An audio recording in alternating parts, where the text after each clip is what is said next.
And without further ado, I'd like to bring in my guest who comes from time to time to the show. She is a independent journalist. You can check out her work on Substack. All of the stuff is in the description.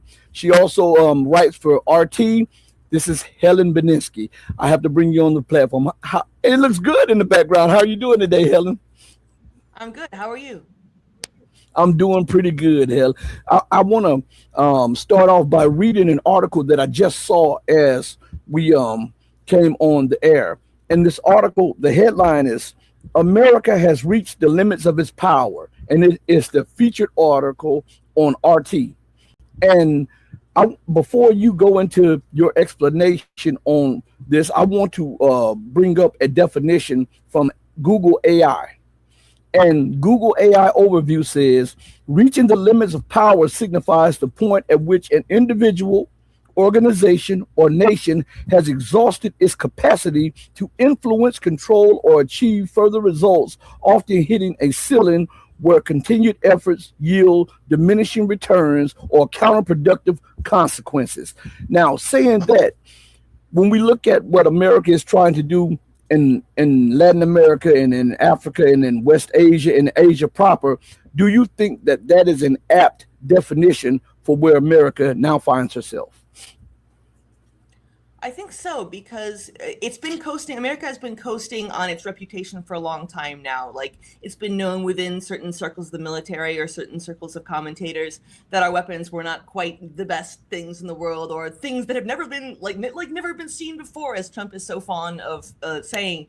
Well, yes, it's like never been seen before in terms of like we spend this much money and we get stand up like they're, oh, we're protecting the Palestinians, so we're now going to not make this deal with Israel. It's like, dude, you've been cooperating with Israel behind the scenes for how many years now? You were literally put in place by the British royal family in order to be good stewards of the oil for the Western imperialism. So it's like, yeah, nobody buys this crap anymore. And I think that if another unexpected side effect of this Iran war may be the collapse of some of these Gulf monarchies, because especially like right after Trump's fake ceasefire the other day, like UAA came out and said, "Oh yeah, we're gonna keep prosecuting this war." It's like, dude, you don't have a leg to stand on. You guys are doomed if you hit anything important of Iran's. They will wipe out your ability to sustain life. So, Um, the audience is saying, could you check your mic a little bit? They said they're getting a little feedback on it or whatever.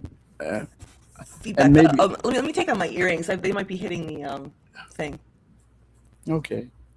Um, If you can't read your phone up close and watch TV from across the room with the same pair of glasses, hold on one second. Um, yeah. So her camera is buffering a little bit, but I guess it'll catch up with us in just a second. Everybody, give it a second. This has been an all day stream for your friends, so give us a break, okay? um, she may have frozen. If she can hear us, Helen, go out and come back in because your camera has frozen. Um, and we'll wait for you. Yeah. So everybody, listen. It is crazy, and I've tried to tell you guys over and over that the House of Saud are only Muslim in words. They are in this clique, and she's going out and she's coming back in. They're in this clique to try to make the Western world successful, even against all odds. And she's back in the booth, so I'm going to bring her back on the screen as soon as her picture pops up. I see her in let's see. I see her in the booth, but I don't see her face yet. So as soon as her face, oh, there it is, right here. Her face is on, so I can bring her right back in the booth. So yeah, you're back on. So Sorry about that.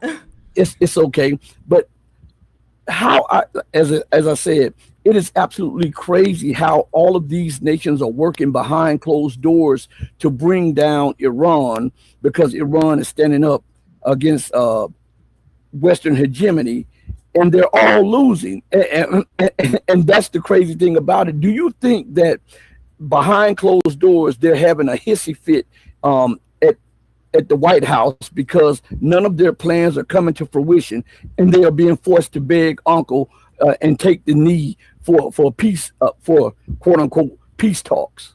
Oh yeah, you can tell they are because they've been faking what even the terms of peace were like your brain, and they will do so by any means possible. Last thing out, I know I said that, but the last thing out, are we living in the last days of the American empire? Is this the fall of America? I would say so. I would say so. I mean, doesn't mean that we're going to have to like completely dissociate from everything we once held dear about our identity as Americans. In fact, it means we might be able to possibly go back to the ideas that gave America its start, theoretically, in the history books. I would say that we should try to do that. But in terms of the American empire we're living under now, yes, this is not. They don't have the muscle to enforce it anymore, and Iran has just made that very clear, for which I think we should all be very grateful. Iran should go down in the history books as being the great hero of our age.